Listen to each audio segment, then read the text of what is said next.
That's a fine bit of work back there. Truth told, I'm surprised you made it out of there in one piece.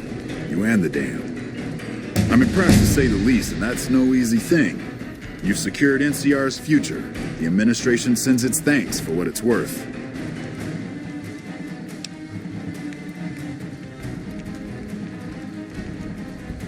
And we're glad to have you. And whether you're a soldier of the Republic or not, you're it in my eyes. Sometimes the Republic gets lost along the way while it's trying to follow its instincts. But when soldiers like you come along, it helps them get back on track and does it by example. And what you've done here today, that's going to keep us going for a while.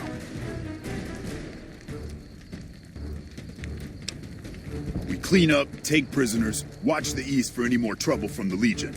Though I think they're still running, according to our scouts. After that, we'll see what happens when the dust settles and how the Mojave looks now without Caesar coming for its throat. Something tells me we better enjoy this breather while we can. And if that means Vegas, then you and the troops have earned it.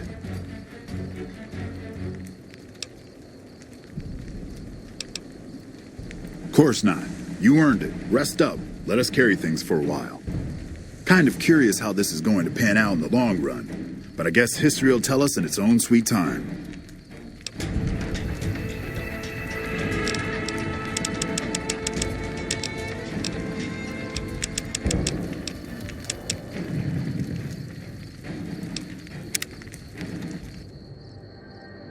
And so the courier who had cheated death in the cemetery outside Goodsprings cheated death once again, and the Mojave Wasteland was forever changed. The new California Republic celebrated its second victory at Hoover Dam, establishing definitive control over the entire Mojave Wasteland. Soon after, they negotiated terms to annex the Strip, Freeside, and many surrounding communities. The Mojave Wasteland, at long last, had entirely fallen under the NCR's banner. The courier, fair and even-handed in her dealings throughout the wasteland, was honored by the NCR for her support of the military at Hoover Dam. She was presented with the Golden Branch, the highest civilian decoration given by the Republic. With the help of the Gunrunners, the Boomers developed a healthy trading relationship with the NCR. Eventually, the Boomers began wandering out into the wasteland while still preventing outsiders from entering Nellis. Though weakened, the Fiends attacked McCarran during the Second Battle of Hoover Dam. NCR repulsed the attack with minimal losses and, in the following days, destroyed the remaining Fiend leaders, breaking their power forever. After the NCR's victory at the dam, the followers of the Apocalypse were pushed out of Old Mormon Fort during its occupation by NCR forces. NCR further encouraged them to leave Outer Vegas entirely, and the followers had no choice but to comply. Though Arcade had not hoped for an NCR victory, he was proud of his role in the defense of Hoover Dam against the forces of Caesar's Legion.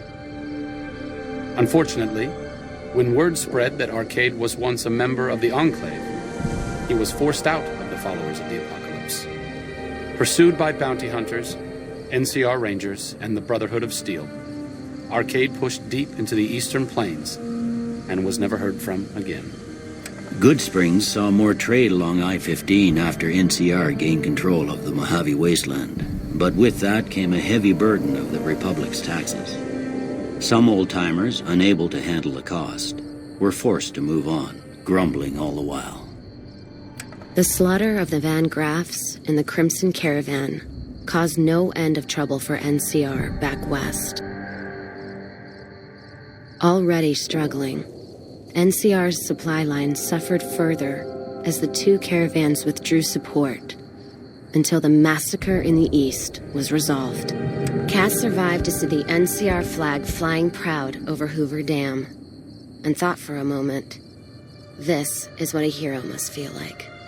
She was about to tell the courier not to get too proud of herself. Then she figured, she knew that already. So she laughed, said fuck it all, and raised a bottle to the dam and the ones who had fought for it. As far as she was concerned, the whole thing was proof that playing out a bad hand can pay off in the end, as long as a woman like the courier was holding the cards. During the Battle of Hoover Dam, The Great Khans quickly evacuated Red Rock Canyon and headed north and east into the plains of Wyoming. There, they reconnected with the followers of the Apocalypse and rebuilt their strength. Bolstered by ancient knowledge of governance, economics, and transportation, they carved a mighty empire out of the ruins of the Northwest. It took more time than anticipated for a cure for the Nightkin schizophrenia to be found, but in the end, it was beneficial to Jacobstown. The presence of the Nightkin leader, Keen, persuaded Nightkin from across the wasteland to make the journey to the town. Jacobstown prospered, becoming known as a fair, if somewhat intimidating, place for a trader to do business. Lily continued to take her medicine at half doses, and although she remembered her grandchildren, her mind remained muddled and confused.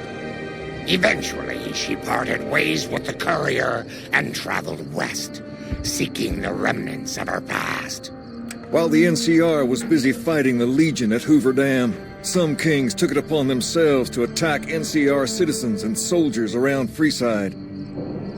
When the NCR moved to secure the region, they cracked down the hardest on Freeside, sending a full platoon to sweep the neighborhood. Most of the kings were killed, with a few survivors driven out into the wastes. After Ray's brain was transplanted into Rex's cybernetic body, it took Rex some time to adjust to the old scrapyard dog's memories. Eventually, Rex's mind settled peacefully, melding his own memories with that of long travels with old Lady Gibson. Though Novak was a low-priority target for the Legion, many of Novak's citizens died in its defense. In the weeks that followed, several Bright followers returned to Novak to help restore its defenses, allowing it to remain independent of NCR. With the dam firmly in their grasp, the NCR turned its attention towards wresting the correctional facility from Powderganger hands. The Powdergangers are no match for the battle-hardened troops of the NCR, and summary execution awaited the Powdergangers who managed to survive. Armed with a wide array of improvised explosives and stolen weapons, the Vault 19 Powder Gang tormented the Mojave Wasteland for years. Citizens of the NCR were favorite targets, and they always suffered the worst fates. Prim Slim proves to be an able-minded, if not able-bodied, sheriff for Prim. And due to his slow speed, some crooks get away without a scratch.